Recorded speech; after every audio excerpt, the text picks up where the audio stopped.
Pasko de Oro 2022 o ang annual Christmas celebration events sa Cagayan de Oro City ginaplastar na sa City Tourism Office. Nagkadaiyang aktibidad o mga papremyo, hitsas na. Ano ang report? Human ang duha ka tuig nga virtual celebration, balik face-to-face activity na ang tinuig nga Pasko de Oro 2022 sa Cagayan de Oro City.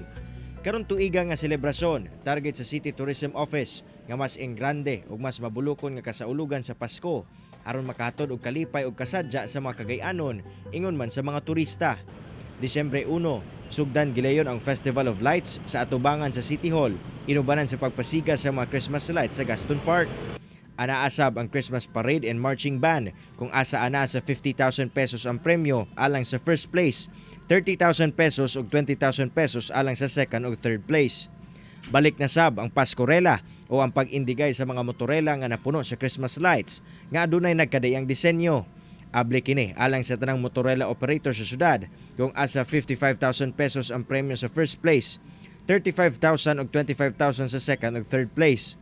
Bangga sa Daigon o ang kompetisyon sa Christmas caroling. Abli kini alang sa mga elementary schools o junior high school group sa syudad. 55,000 ang first prize, 35,000 ug 25,000 alang sa second ug third place. Indigay sa parol o ang kompetisyon sa paghimo og patsadang parol nga gasimbolo sa Cagayan de Oro ug sa Kapaskuhan. Abli kini alang sa tanang Cagayanon kung asa 55,000 sab ang first prize, 35,000, 25,000 alang sa second ug third prize. Karon tuiga sab ilusad sa City Tourism ang labing unang Christmas Village around the world nga kompetisyon para sa mga barangay sa syudad. 200,000 ang first prize, 150,000 sa second ug 100,000 sa third place. 60,000 sab ang mahimong consolation prize. Naka-theme ni siya per island, kaya di ba natay upat ka island diya sa Divisoria. Naka-theme na siya og unsa nga continent.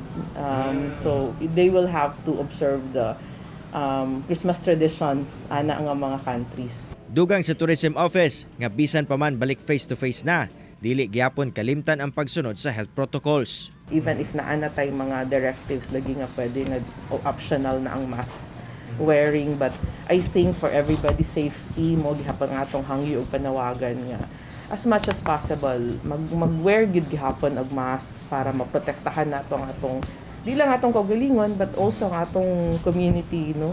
Kauban si Makoy Simpron sa kamera. Ako si Cyril Chavez para sa One Mindanao.